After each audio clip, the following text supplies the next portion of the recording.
to face the pain I was holding. I kept a straight face, nobody knew it. Nobody knew it. Had to act clueless, I seek the kingdom. Then I went shoeless. Told out my album, made me go hard. Repent for the things I should have never started.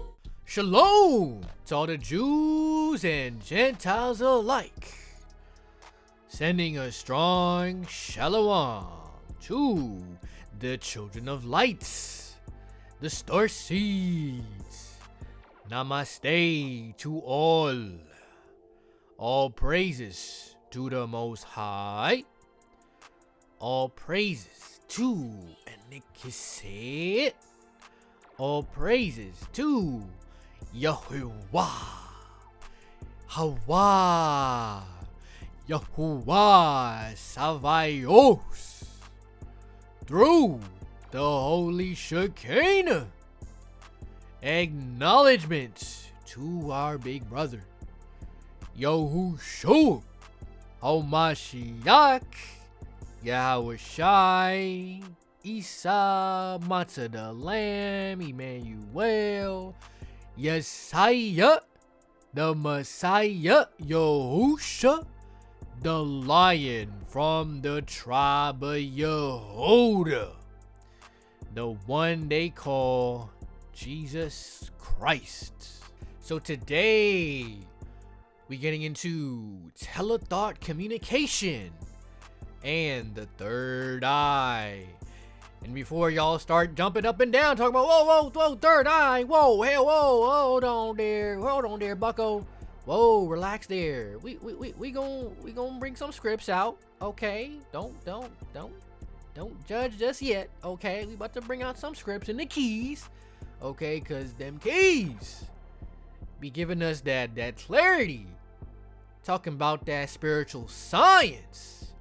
And I know this isn't like your regular Christian channel, you know, just talking about the Bible only. You know, we talking about multiple scriptures here. Okay, the Most High did not ordain 66 books, so we gonna be going places. Okay, so if you new, hey, strap in, chime in. So if you new, okay, and you kind of wanna, you know, kind of get into deeper things, you know, definitely go check out the video that I have titled "Your Religions Are Keeping You in Spiritual Bondage." Definitely check that out. Okay, but enough of that. We're about to get into the keys. All right, so let's go to key 313, page 469, and we're going to start from the top. This key explains how the people of light, the children of light, are polarized by means of a higher radiation of light projected into their third eye area. This allows them to see beyond the limits of the visible light, typical of our system of relativity. In order to accomplish this, man will be given, depending upon his capacity for wisdom, the ability to connect the present network of consciousness with the next universal network that is compatible with the education of his soul. This connection is done through telethought communication, telepathy, which allows man to communicate with other galactic regions and even regions of hyperspace intelligence, i.e., intelligence existing beyond our dimension.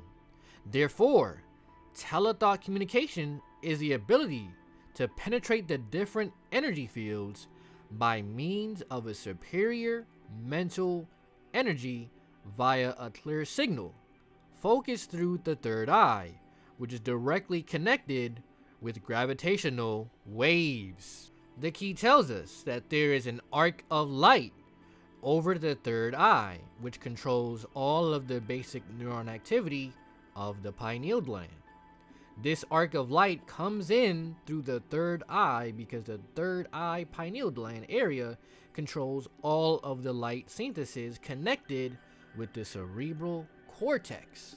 Alright, so now we really about to see what activates this third eye. Alright, because I mean, if you go on YouTube, or you know, you might go on a TikTok or Instagram Reel or YouTube Short, you know, you go on social media, And you got these dudes talking about how to activate your third eye, and you gotta do this technique, and you gotta go outside and look at the sun, and you gotta sun gaze, and you gotta do all this mumbo jumbo. So let's go ahead and hop in, okay? Let's go to verse 10. Under certain low light conditions, commonly at night, the pineal gland becomes more sensitive. Sunlight decreases enzyme activity. Therefore, in the proper light environment, the pineal gland has a unique transmitting apparatus which can be used to influence enzyme actions throughout the body. Specifically, in telethought communication, the light which activates the pineal gland is the Ein Sof light, and not the conventional light of the sun. Pause. Let's get the definition for Ein Sof, shall we? So for those that are new, that don't know what a Ein Sof is, we about to find out. The definition for Ein Sof: the limitless connected with the lights. Let's actually go down to the second sentence here.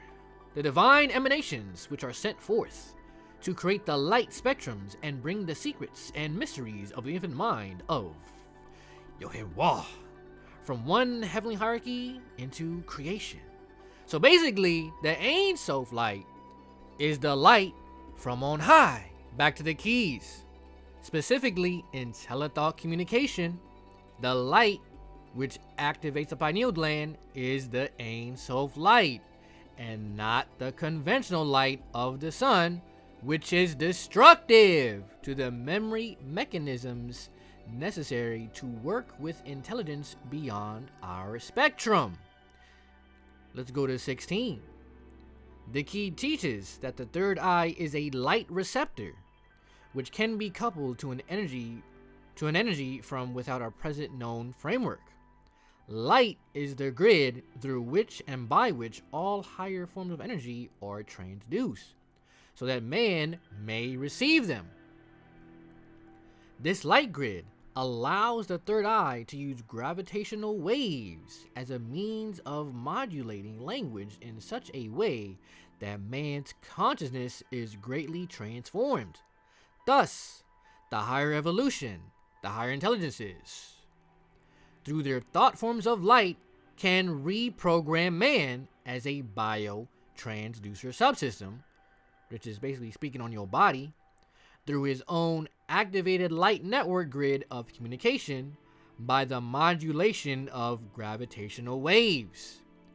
Let's go down to verse 21. Hence, Enoch showed me that to the eye of the observer, a radical change takes place in the reality mass because of the perceptual mass interacting with thought forms. You are a sender and receiver, like a radio crystal. You can actually place your consciousness on a wavelength and project your thoughts by modulating and demodulating your brain signals according to the communications network. Higher intelligence in telethought communication with your third eye creates what Metatron calls inductive linkage between the thought forms of the higher evolution and your mind, providing immediate contact with the higher evolution, the higher intelligences, them angels on the other side. And if you know you are a child of light, okay, you know the higher evolution, the higher intelligences are your brothers and sisters in the celestial realm. Now let's go to verse 29. If man can work with the new light inputs of the higher orders of intelligence, he can begin to induce enzyme reactions with combined delta and alpha levels of thought so as to direct his consciousness beyond his body. Once you have been polarized by light patterns and can receive telethought communication, your biological form may appear the same, but your body can work with multiple biological environments in its three-dimensional layer of physical reality. In co-participation with the light, you can create materializations, biogenesis from other consciousness layers, the generation of life from non-living material, the amplification of human strength. Man, human strength. And it says, etc.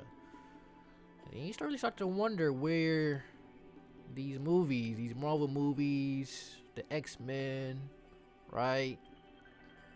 You start to see where they getting this stuff from.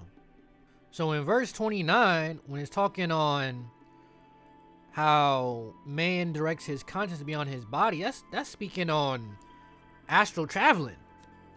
All right, and to get this third eye, to unlock that mind's eye, that seed crystal, you got to be open, right? So you cannot be this carnal minded person. This is why the carnal mind is enmity to the Most High. So you can't bridge that gap between you and the higher evolution if you carnal minded.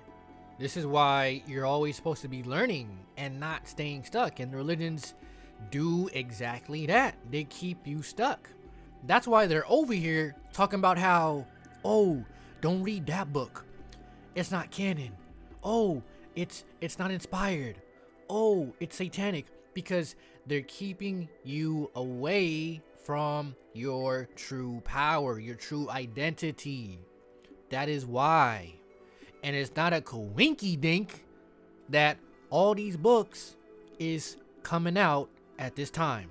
And the Most High told Daniel, in the last days, knowledge shall increase. So that base level understanding of Christianity that you picked up in the church, in Sunday school, right, is not gonna go far. So you gotta be open-minded. You gotta be receptive to these higher teachings, because when we read these scriptures of light, it's upgrading you. It's upgrading your spirit man. All right, so let's go to key 316. This is on page 508 in the keys, and we're gonna start from the top. From the higher heavens, the Elohim and the Benai Elohim. The Elohim are the creator gods, okay? If you go into the Sumerian text, they call the Anunnaki, all right? And the Benai Elohim are the sons of the Elohim.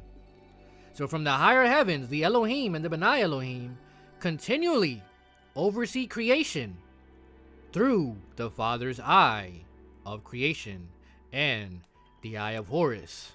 So for those that might be like, creator gods, whoa. I mean, it's right in your Bible. You know what? We can go to that right now, actually. Let's go. This is the book of Genesis, chapter 1, verse 26, and it reads, and God said, what it should say is, and the Elohim said, let us. Who's the us there? Who is the us?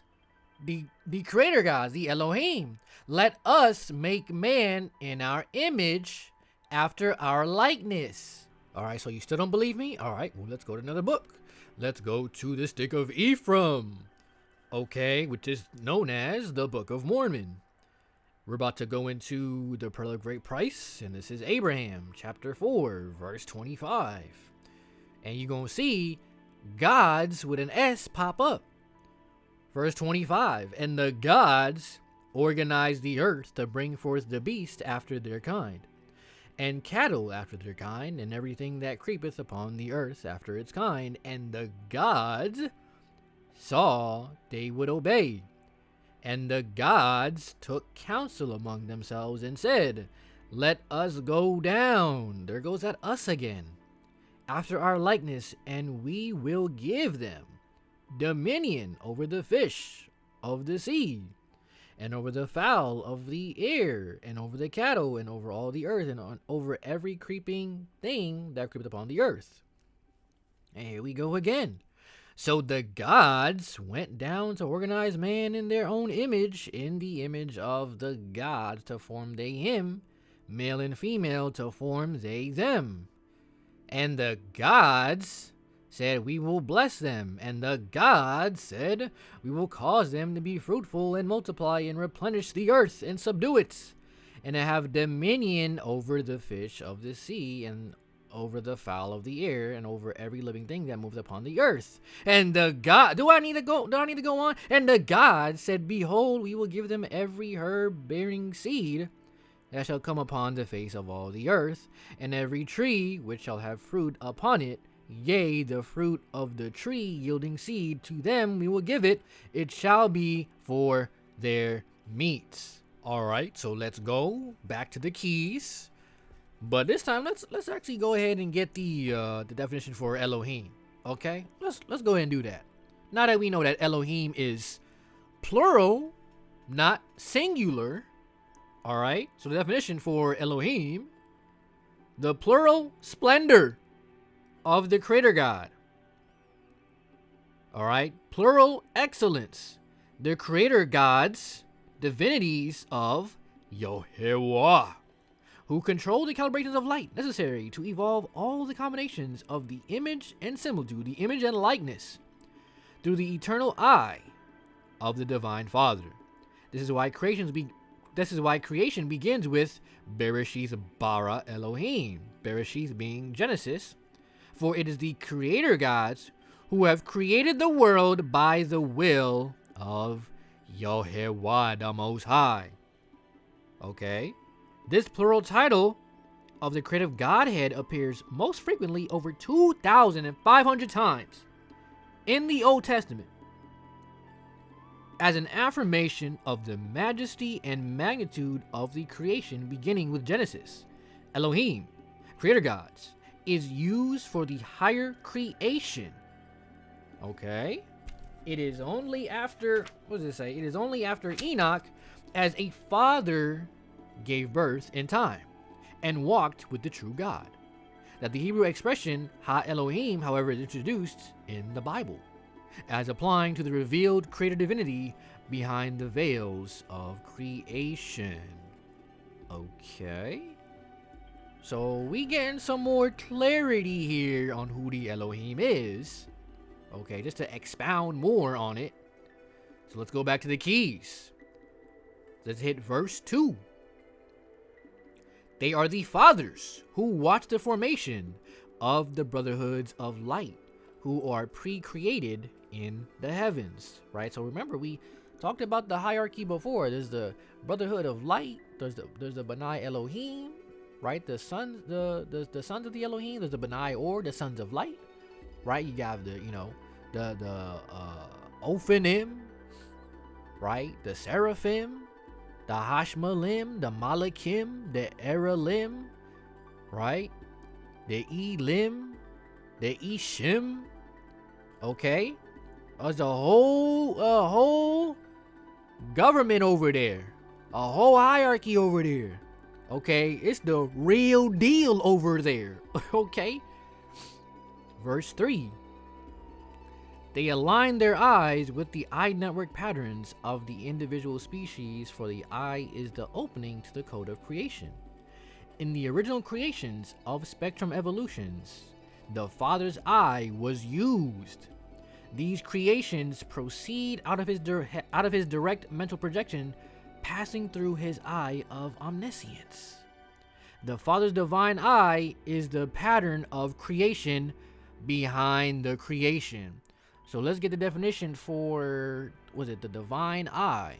So the definition for eternal eye / divine eye is the Father's eye of divine creation, coordinating the minds of the Elohim, the creator gods, so that the divine image can be passed on to all generations of creations. Because we got to remember, it is the Most High got more worlds.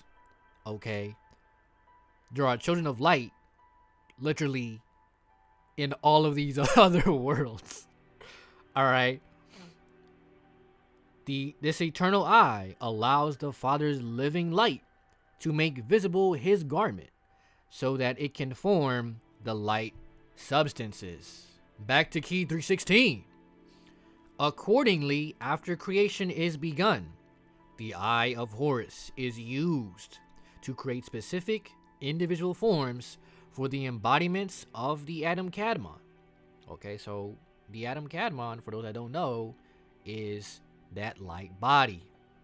For this reason, Jesus, 𝐯𝐢𝐻𝐸, was in the 𝐴𝐴𝐷𝐷𝐻 image, even though he is beyond the 𝐴𝐴𝐷𝐷𝐻, operating as a direct manifestation of the Father's body as a celestial creator. Jesus exists in many forms, but took on the form of the 𝐴𝐴𝐷𝐷𝐻 to encompass the worlds of the 𝐴𝐴𝐷𝐷𝐻 and to redeem their bodies so that they would pass into new bodies of glory. So his whole mission was to show you that you can get that body of light too. So let's speak on the eye of Horus, what it is and what it does. Let's go to verse 24. The third eye is not the same as the eye of Horus. I'm going to say it one more time. The third eye is not the same as the eye of Horus. The eye of Horus is the eye of the Lord's, serving the living Father of creation, which is placed upon the third eye region of the elect. Therefore, this alignment of the divine eyes through the Overself, and the Overself, for those that don't know, the Overself are the pre-existing bodies of light. So you've got 5 other bodies up in those higher dimensions. And the Overself, with the physical creation, permits you to require the wisdom of the Elohim and to work within the complete network of a divine hierarchy. With this alignment, spiritual gifts are poured out upon the brotherhoods of man, for they operate as the brotherhood of light in physical form. Through this alignment, they receive the whole light beings, the higher forms of spiritual intelligence in pure energy form, who come in the appearance of man. The brotherhoods of light, operating through the brotherhood of man, function as the biochemical double, bonding between the whole light beings and the human intelligence. Through the bodies of the brotherhood of man, the light projections of the Benai, or the sons of light, can counter the effects of retrogressive evolution on the chemical body and thereby increase the transduction of the chakras to receive new frequencies of light.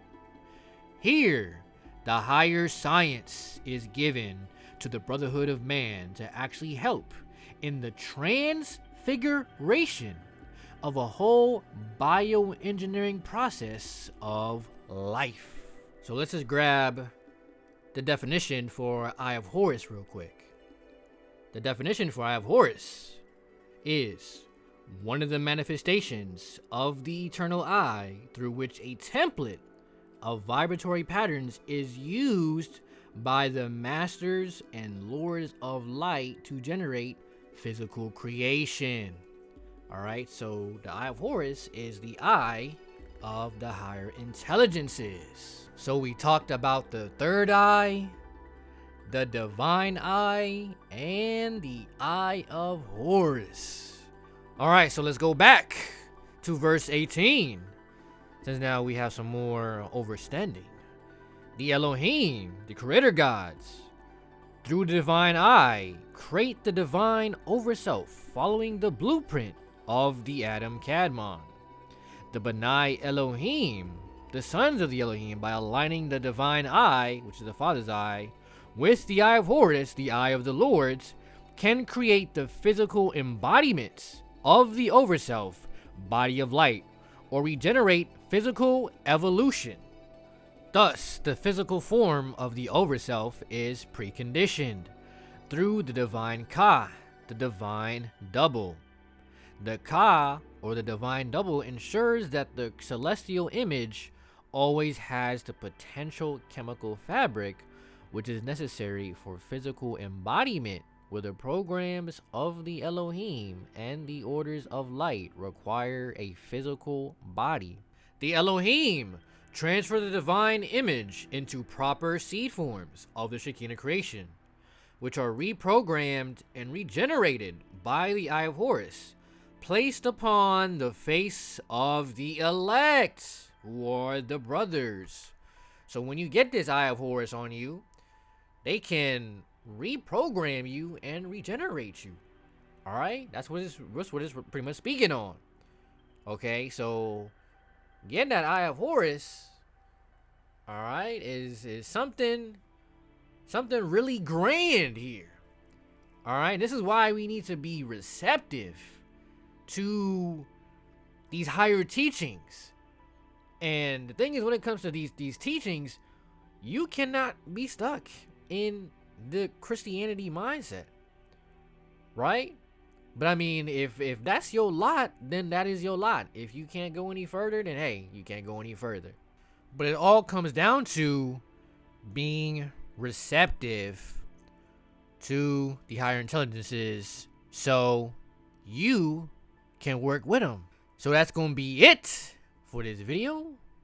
Hopefully you learned something new, got something out of it. And I say shalom and stay strong.